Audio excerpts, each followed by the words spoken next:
Flat characters. The first thing I want to say before we go into the right no matter what is that if you feel that your characters are flat or you've had that kind of feedback, please don't lose heart, because it is often the place that we start. The novel that I'm working on at the moment, the characters are really, really great, but they've only got to that place because I had the feedback that I needed to do more work with them. So what I want to explore today with my little red typewriter is what you can do to really make your characters more complex. So the first thing that I want you to understand is that flat characters is often linked to our own fears. So I want you to imagine, what's it like when you first meet someone for the first time?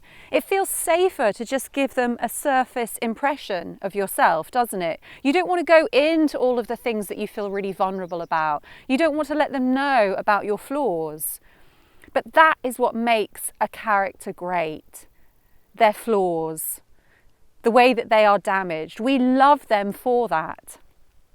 So in this right no matter what, I'm encouraging you to dig under the surface. I'm going to go right into the stinging nettles and all the wildflowers, and I'm going to dig deep. I'm going to make a list of all of my flaws, all of those things that people don't know about me, or all of the things that I would be really scared for someone to know about me. And I'm going to experience what it would be like to imagine broadcasting that to the world and really get to grips with that fear, with the level of fear in revealing myself through my characters. And then I'm going to make a list about all of the damaged aspects of a character, all of the flaws that would really endear me to someone. So today, taking the typewriter, and we're looking at flaws. I don't want to say too much about this next song, other than you seem to enjoy some of our arrangements, and let's see if you like something a little bit different than we did with an old standard.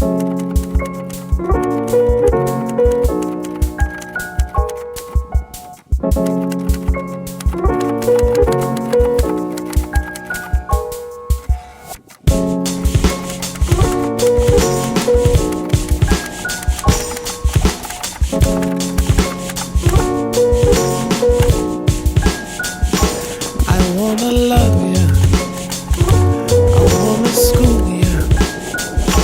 I wanna freak in all the many ways that I know how. See, I can please you, and I won't tease you. I appreciate all the many shades of your beauty. Yeah, don't believe you, see. I knew that from the moment that I saw you. I wanted you closer unto me. Girl, your body, ooh, it thrills me. Your lips give me dependencies. I wanna take you, lay you, slay you, make you keep on coming back for more. Do you wanna come inside? Sit down here on the couch while the stars are pretty. Yeah, they getting pretty busy. What you wanna do tonight?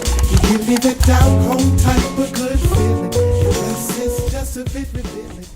Here I am, sitting amongst the stinging nettles and the wildflowers, pouring my flaws onto the page. First of all, I want to let you know that there is a pain barrier that you have to pass through. I feel it now. What am I going to tell these people? What is it that no one knows about me, or that you don't know about me? How about the fact that 3 days ago my back slipped out of place so badly that for the first few minutes the morning I woke up, I had to crawl across the floor. And I felt so afraid because I live alone, and I wondered what my life would be like if I slowly did get to the point where I couldn't walk.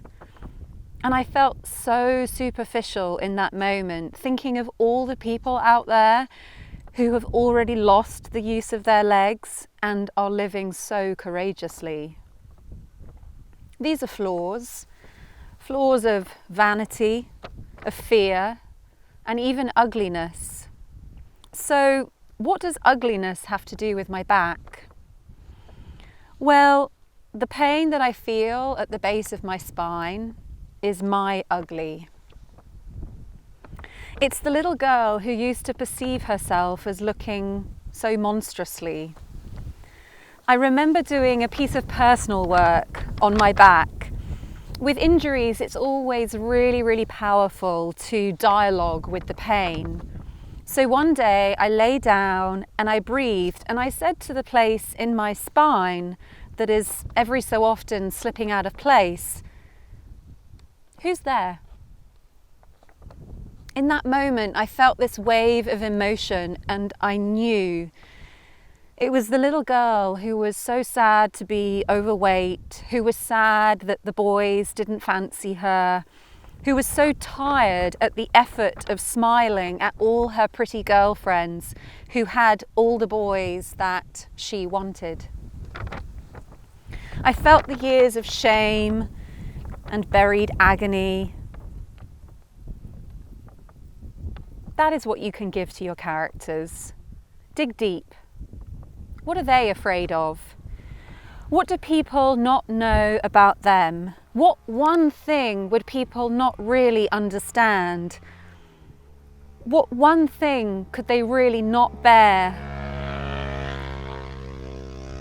What one thing could they really not bear for the world to know about them? And yet, the minute that the world knows, they can finally breathe a sigh of relief. So I made the plan for this video actually quite a few weeks ago. My cameraman Liam and I, we've been trying to come out here for a while, but rain has had it delayed. And I think I've been really nervous about making this video because I knew, because I'd made the plan, I knew that I was going to have to sit here and write about my flaws. And it has been on my mind, thinking, not what are my flaws, I know what they are, but what one is going to come out in the moment. I had no idea that that was what I was going to write about. And I do feel that sigh of relief. And it's a constant reminder to let people in, let it out on the page. You will feel better for it. And your characters will feel better for it. I'll see you on the next one.